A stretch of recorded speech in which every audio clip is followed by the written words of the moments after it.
everyone. Welcome back. This is Christine Patterson from FieldPartner, and thank you for joining me for yet another of our interviews.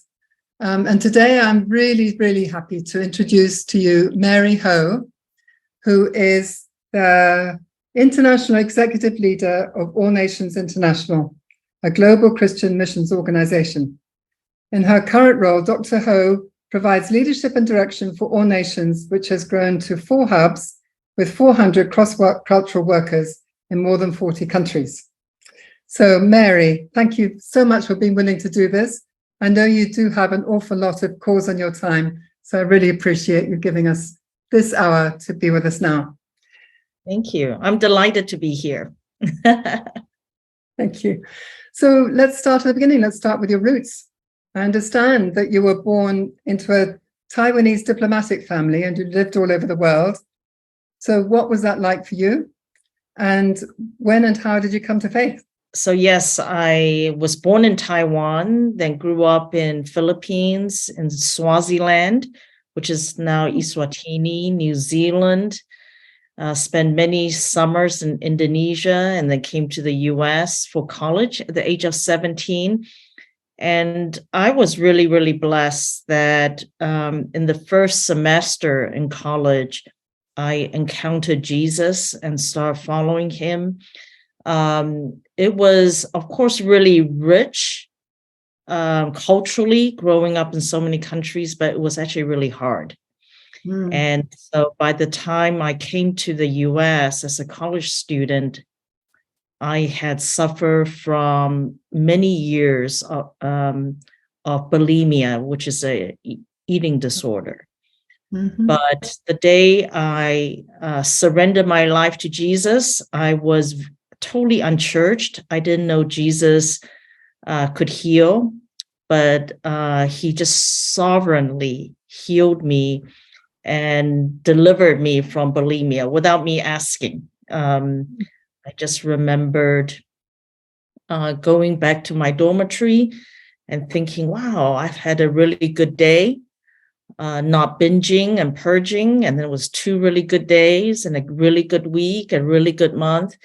But I am so grateful that the Lord called me when I was 17. I experienced a love that was, I can't even describe, and also he set me free from bulimia.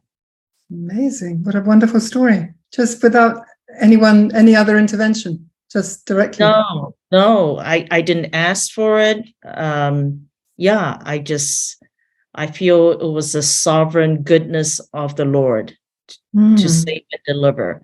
And that's actually really affected me in the role of missions, because I really believe in a powerful God, that Jesus is powerful. He's the King of all kings. He's the Lord of all lords, and he can heal and set people free, and he can transform lives, because that's what the Lord did for me. It's a wonderful testimony. Great. The other thing he did for me was I couldn't stop reading the Bible. It just came alive, and I spent many hours reading it, and I would just claim the Lord's promises. I would take God's word at face value and just say, okay, Lord, I want that. Or if I see God doing something for, let's say, King David or Joseph or someone in the Bible, I will be like, oh, Lord, I want that. I want you to do that for me too. So it was almost a really innocent, childlike faith. So right. That's amazing. So you hadn't had any background at all. All the places that you'd lived in before, had there been anybody else who'd ever sort of told you about Jesus or whatever? Yeah. So when I was in Swaziland, between the ages of 7 and 12, I went to an Anglican school. And so we would hear about Bible stories and, sing hymns, but I didn't really have a personal relationship with Jesus. But there was one day, I think I was about 8, I was playing in the backyard and I was singing the Lord's Prayer. And I had a powerful experience of Jesus. I remember it very clearly. It lasted a few days, but there was no one to disciple me, so I didn't grow in my faith. But I remember that moment very, very clearly. So I believe the Lord set me apart back then, but there was just no one to disciple me. And that's another reason I really believe in mentoring and discipleship. Yeah. Great. Yeah. So, I mean, going back then to when you were younger, what kind of education did you get? I mean, were you always in local schools wherever you went, or did your parents have to, in the end, send you somewhere for consistency's sake? Yes. So my dad was predominantly posted in English-speaking countries. And so I went to local schools, just like in Swaziland. I went to a local Anglican school in New Zealand. I went to a grammar school for girls. So I always went to the local schools. So at least you could stay with your parents. Well, when I was in New Zealand, my parents moved to another city. They moved from Auckland to Wellington. So when they moved, I stayed at the same school and stayed in the boarding school. But because it was probably one of the best schools in the country, so I stayed. Because those are often the same decisions that missionaries have to make, obviously, for their kids. Do they stay with us? Do they do local school? Do they go to international school? Do they have to board? All those things come into it, don't they? Interesting. Yes.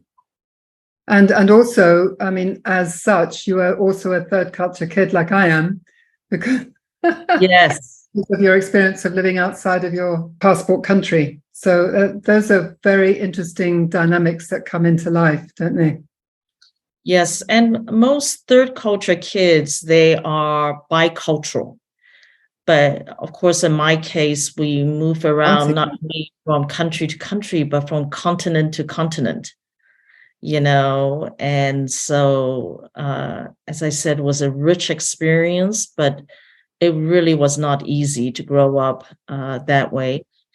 But I really empathize with third culture kids, missionary kids, like sometimes when I read newsletters, like missionary newsletters, and let's say they have a beautiful family photo in a really scenic place with mountains and waterfalls. Often, actually, I'll look at the picture with heartache because I always think to myself, yeah, but those kids, they will need to leave that country one day. They feel so at home in that beautiful country where their parents are serving, but they will have to leave, and it's going to be hard, and I feel that already years before this family will return back to their passport country. Right. Okay, so how about marriage? You're married to John, and he's also from Taiwan, right? Where did you meet, and how did romance blossom? So John and I are both born in Taiwan, and he also grew up in several countries. So we're very similar. We're Taiwanese third culture kids. And we actually met in Taiwan as working adults. We were both serving in Lingliangtang, Bread of Life. And when he first saw me, the first word that came to his mind was trouble. Yeah, he thought I was trouble. Yeah, yes. And he actually spent the first year avoiding me. So I would go to church and he would talk to all the girls except for me. But I could tell he was looking at me out of the corner of his eyes, But once he asked me out, he asked me to marry him within a month. Wow. And so we got married in Taiwan. It will soon be our 28th year anniversary. And I like to joke with him about this one verse in Proverbs, because when I met him, he was living in a small rooftop apartment in Taiwan. You know how in Taiwan there's a lot of rooftop additions? And there's a verse in Proverbs that says, "It is better for a man to live in the corner of the roof than to be married to a troublesome wife." So, well, I hope you didn't get a troublesome wife in the end. yeah, we've actually have had a relatively easy and smooth marriage, and it's been really fun. He's just been very, very supportive, of the calling that God has on my life. And he's an architect, and I enjoy architecture and art. So we enjoy each other's callings. That's nice. That's great. Yeah. And you have kids? Yes, we have 2 boys, 26 years old and 22. So, yeah. And they're with you where you are now. Whereabouts are you in? We're in Kansas City. We live in Kansas City. They're in Kansas City. So we get to see them regularly. So that's really nice. Yeah. In Kansas City. Lovely. Yes. Great. Yeah.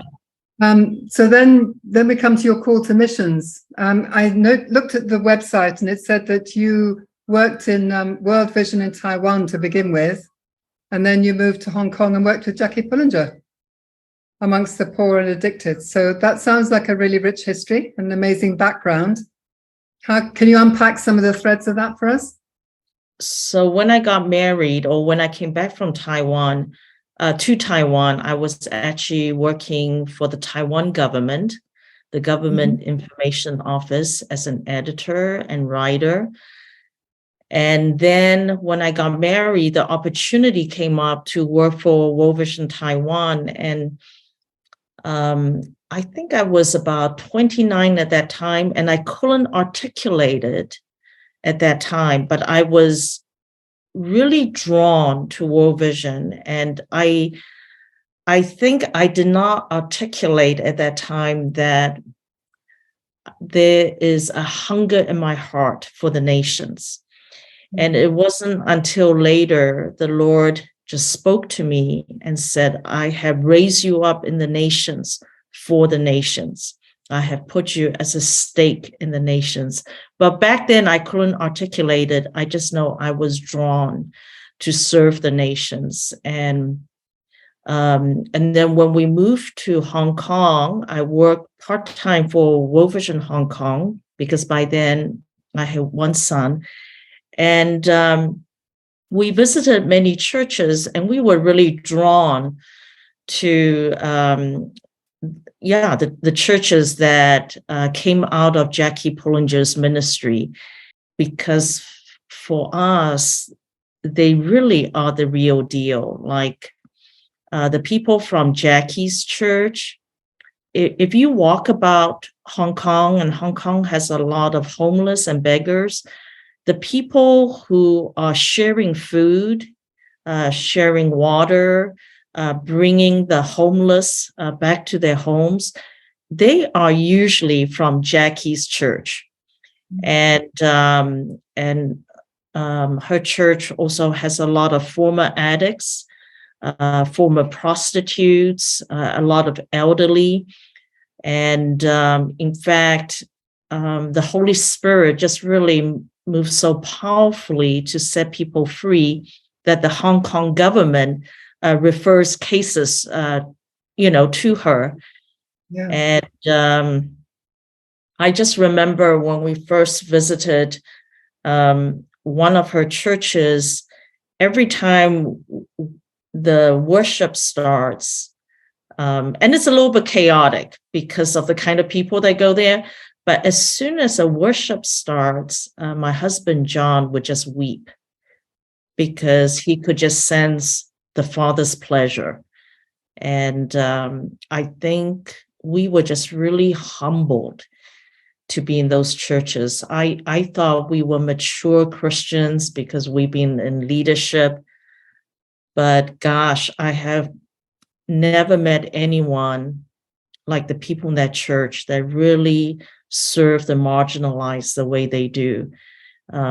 They would literally bring the homeless into their homes and put a roof over their head, clothe them, feed them, befriend them, share the gospel. So they're the real deal. Yeah, fantastic. So you was working part-time for World Vision, but attending those churches and getting involved with them as well? Yes. Yes. So how long did you stay in Hong Kong, and what happened next? Yeah, we stayed there for 3 years. In Hong Kong, my husband worked for an American theater company called AMC Theaters. They build movie theaters in Asia, around the US. And in the year 2000, there was an economic downturn in Asia. So AMC Theaters, the headquarters is in Kansas City. So AMC Theater said, why don't you guys come to Kansas City for a year? And when the Asia economy rebounds, we'll send you back in a year, back to Asia. Okay. And so we said, okay, so we came to Kansas City thinking that we'll just be here for 1 year. And but it's been 23 years. I was going to say, all these years later, you're still there. So, the Lord has his ways. Many are the plans of a man's heart, but it really is God who directs our path. We really thought we'll be in Asia for the rest of our life because we were really happy, in Hong Kong. Yeah. The organization you're leading now was started by Floyd and Sally McClung, so you must have come across them at some point. Were they also based there at the time? Yes. So when we were in Kansas City, we started attending a church called Metro Christian Fellowship, and we happened to land in Floyd and Sally's home group. It's supposed to be a closed home group, but somehow we happened to visit, and everyone was too nice to tell us it was a closed home group. And so we joined, and and we just really hit it off with Floyd. And I was a young mom at that time with a toddler and a baby. And Floyd would just always make a beeline for me during home group. And he would say, "So, Mary, do you know you have one of the strongest leadership gifting I've ever seen?" And I'll be like, "Oh, shut up, Floyd." Meanwhile, I had baby puke over me, and I have a toddler that's clinging to my legs.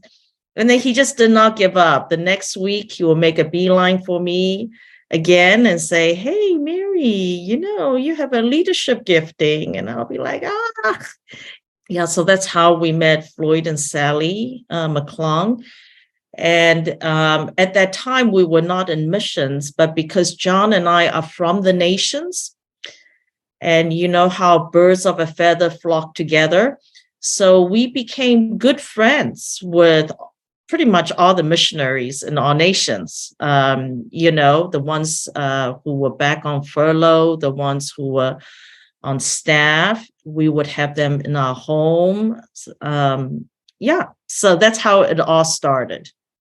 Right. Okay. So this leadership gift, I understand that you're Dr. Mary Ho, but not a medical doctor, and that your doctorate has something to do with leadership. Is that right? Yes. So I got a doctorate in strategic leadership. By that time, Floyd and Sally had moved to Cape Town, and I was leading All Nations US work. I think I was already leading for maybe about 6 years, and I decided to get a doctorate in leadership. And actually, it was my husband, John, who encouraged me to do it. He said, Mary, God has called you to be a leader, I think you should go for a doctorate in leadership. And at that time, we didn't know how we were going to pay for it. But he said, you need to apply and you need to do this. So. Okay. And what do you feel that prepared you for? I mean, obviously for leadership, but I mean, in what other ways did it prepare you for what you're doing now? Yeah, so I'm actually really glad that before I got the doctorate, someone who went through the same program told me, Mary, getting a doctorate in leadership does not make you a good leader.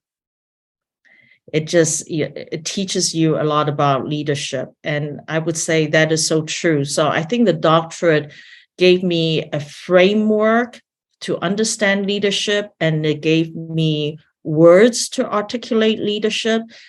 And I think the process of going through the doctorate, it was really hard. I mean, it's hard to juggle both leading an organization and doing a doctorate, being a mom and a wife. And also Floyd actually got sick in the middle of my doctorate, and he became incapacitated. So I had to become the international director of nations in the middle of my doctorate. So what the doctorate did for me was the process. It taught me discipline, focus, perseverance, and not giving up. So that's what it taught me. And I'm really glad before I started it, I actually felt like the Lord said to me, I want you to do this. And so there was a sense of calling in doing that doctorate. So it gave me tenacity to finish. I knew the Lord wanted me to do it, and I knew that he wants me to finish it and not give up, because I was tempted to give up. Right. So well, those are all tremendously important qualities, aren't they, for what you're doing? Yes. Yeah. And so what is All Nations International's particular vision and emphasis? What would you say drives you in your calling? Yeah, so Floyd and Sally, they established All Nations after Floyd was the international director of YWAM. So they were part of a group of people who were the founders of YWAM. And Floyd established All Nations to go to the unreached, to make disciples, and to raise up the local leaders to plant and multiply churches. And so that was the original vision of All Nations, and it is still the vision of All Nations. And what compels me and compels All Nations is really to see Jesus known and loved and worshiped by all the peoples of the world. Right. To share the good news, because the gospel really is good news. As I said earlier, the Lord just set me free. He gave me good news for my life without me even really knowing what it is. And he transformed my life. And what compels me is that there are still many unreached people groups in the world where there isn't a viable church movement. There's still people groups in the world where there really is not a church that worships Jesus. And so what compels me is to see lovers and worshipers of Jesus Christ from every tongue, every nation, every people, every language. I think it's going to be a beautiful sight when we get there in heaven. Yeah. So at the moment you have the 4 hubs. Where would they be? One is in Cape Town, obviously. Yeah, actually we now have 5. So so the first one is our North America hub, and it's based here in Kansas City.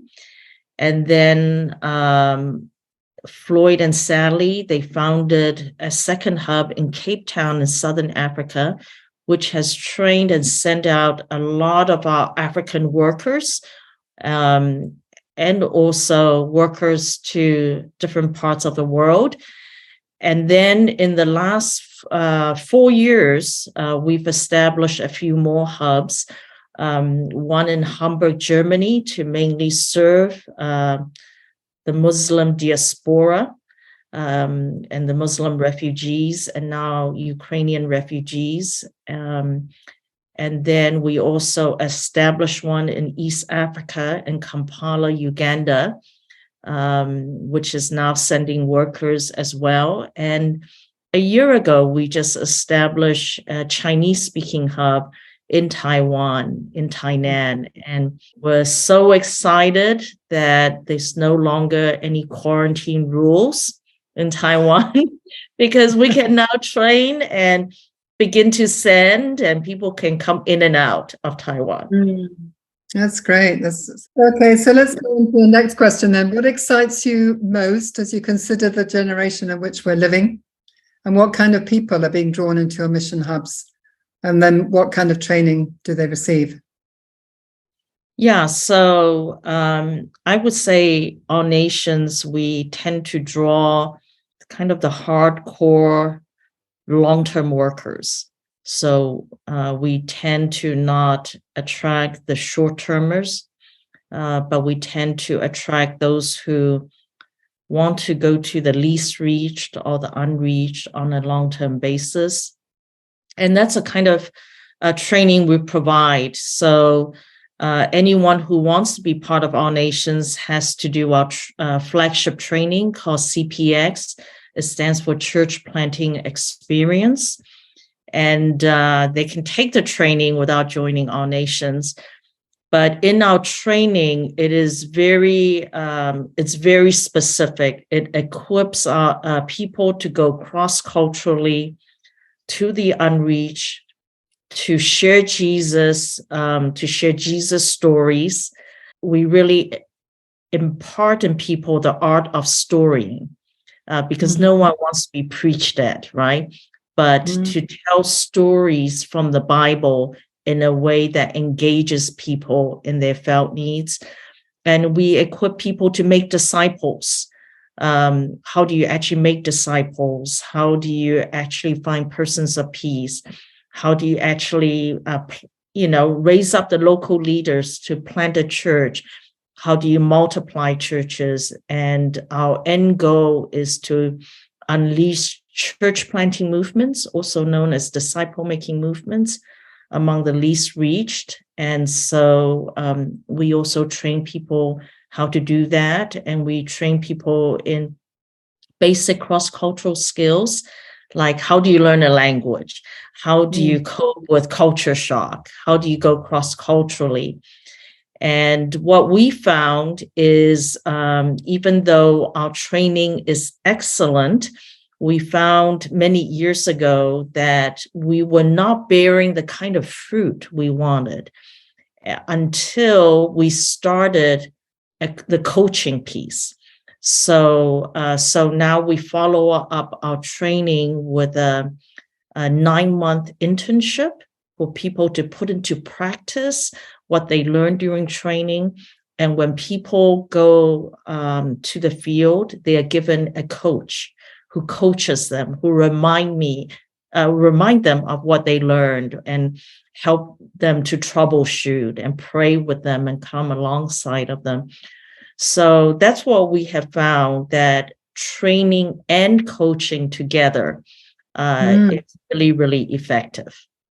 So the coach, is that someone who's in the local area, or is that remotely via the internet?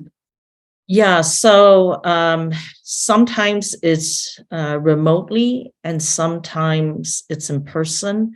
The other thing we really emphasize is actually member care and pastoral care. So every single person, every single husband, wife, single person, all have a member care point person or pastoral caregiver who touch base with them regularly, at least once a month, often more, to really care for issues of the heart and ask them questions like, how is your marriage? How are things going on with your kids? And now we're also providing care for some of the teenagers, that's on the field, and also having them in peer groups. Like we're gathering some of our teenagers or preteens so that they get to fellowship with each other over Zoom because they share similar challenges, right? Growing up cross-culturally. So for us, that's really important, the member care part. And I think as a result, we have not seen much attrition. That's great. Fantastic. And that, tell us a bit about Peggy Spear's work, the Senders U.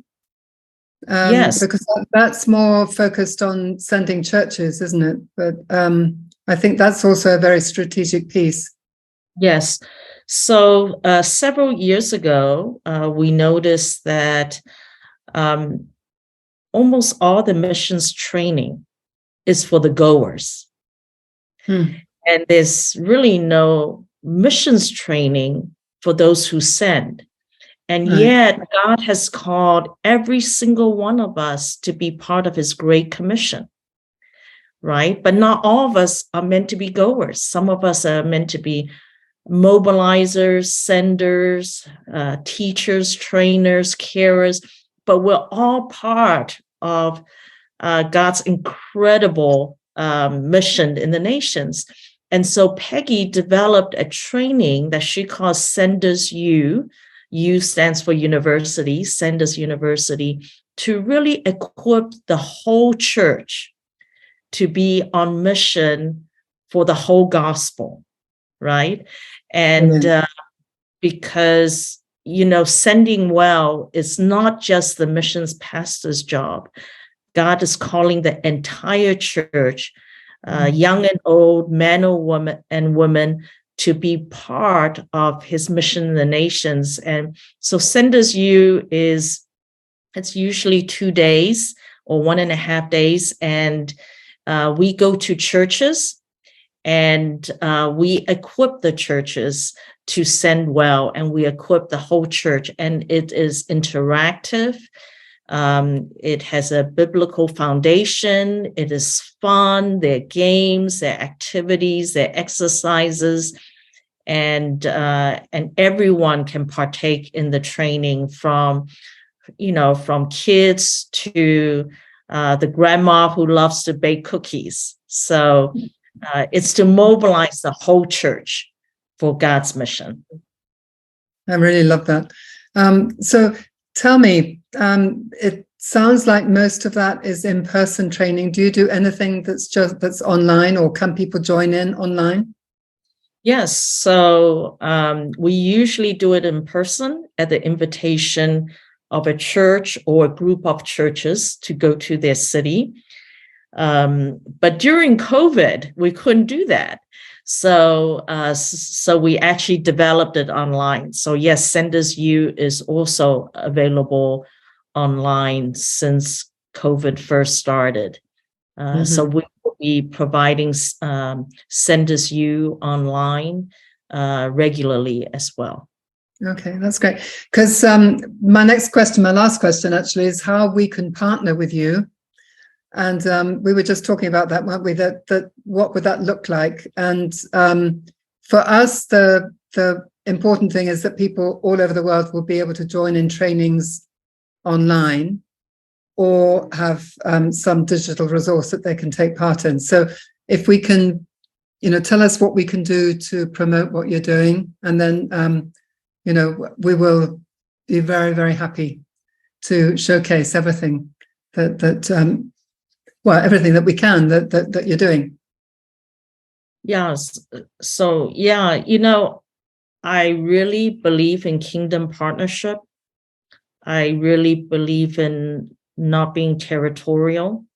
And so I feel All Nations is where we are today because many people, many organizations were generous with us, with their resources and trainings and know-how and expertise. And so whatever we have, we would love to share it and also to learn from others. And I also really believe, like, you and Ross have expertise from all your years in the Chinese-speaking world. And we've also developed some expertise, in training, in sending, in equipping, in storing. And so we would love to share it, and we will also love to learn from you. Yeah, right. Because that's how the kingdom works. Absolutely, it is. Yes, for sure. This would love that we'd be able to showcase the storytelling in particular, because I think that's a really key thing that all of us need to learn. Yes, and we have these online trainings. It's called Ignite, and it's different topics. And those are short online trainings that are free, like storying, or let's say how to do salty statements, which is how do you take an ordinary everyday conversation and just gently direct it to become a spiritual conversation where we can, in a very natural way, share Jesus. There's many topics that are on the Ignite online courses. How to learn language, how to make disciples, how to start a discipleship group. So, we offer that as a free resource to the body of Christ. Wonderful. Thank you. Thank you so much, Mary. I assume you're happy for anyone listening to this to get in touch with you if they want to. What would be the best channel for that? Yes. So my email address is mho, so Mary Ho, at allnations.international. Again, MHO at allnations.international. Great. Well, we'll put that up in the show notes too. And anyway, well, thank you so much, Mary. It's been such a joy to chat together, and there's been an awful lot you've shared that is food for thought. Thank you so much, Christine. I really look forward to partnering with you and having, we will definitely have All Nations up as a partner. If anyone is interested to follow that up. And that's it for today. So thanks so much for joining us. And we do hope that you've enjoyed this interview. Please spread the word on social media or by going to the website and sharing what's on there, these interviews, our courses and other resources, and of course our partners' information as well. Anyway, bye-bye for now, and God bless. Thank you so much. Thank you, Mary. Bye-bye. Thank you. Yes. Bye.